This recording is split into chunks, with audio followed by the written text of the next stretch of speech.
Hello mga kakumare! So eto na naman for today's video nga ay magluluto tayo ng Arabic food. Chicken sa luna nga pala yung lulutuin natin. So dahil kakawin nga lang namin yan mga mare ko ay dumiretso na nga ako dito sa kusina para kunin yung chicken sa ref at maibabad na rin. So nung okay na nga mga mare ko, ito nga ginayat ko na nga yung ating mga ingredients na gagamitin. Cauliflower, kamatis, carrots, patatas, sibes, bawang, sili at eto nga ang ating chicken. Una nga ay frenay ko nga lang itong mga gulay na gagamitin natin.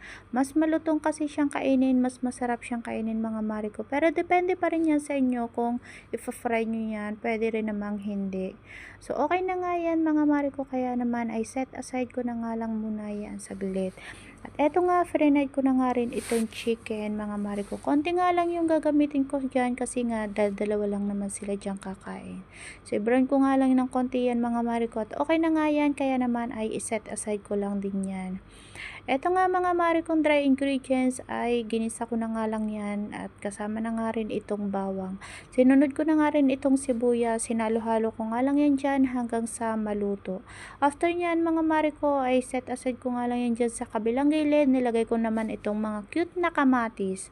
Sabi ko nga sa tatay ko ay bumili ng malalaking kamatis dahil nga pag nagluluto ako ay kulang na kulang talaga ako sa kamatis. Kaya naman nag-add na nga rin ako dyan ng tomato paste para naman yung ating chicken ay hindi maging putlain. So nung okay na nga yan mga mare ko ay nag-add na nga rin ako dyan ng pamintang durog at ng Arabic spices. So hindi ko na nga isa-isahin yung Arabic spices kasi naman ay apakarami naman nga yan talaga mga mare ko. At naglagay na nga rin ako dyan ng hot water. So takipan ko nga lang yan ng ilang minuto para naman maluto yung ating mga spices na nilagay. Nung okay na nga yan ay nag-add na nga rin ako dyan ng isang Knorr cube.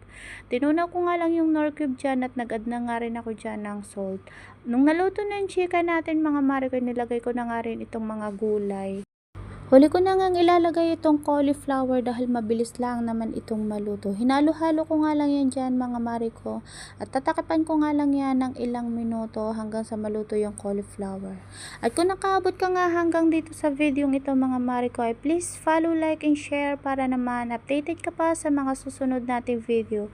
So eto na nga, luto na nga yung ating chicken sa luna, kaya naman ready to serve na yan mga mare ko. Kaya kung meron ka dyang kanin, kumuha ka na at samahan mo na nga akong kumain mga mare ko. So eto nga lang for today's video.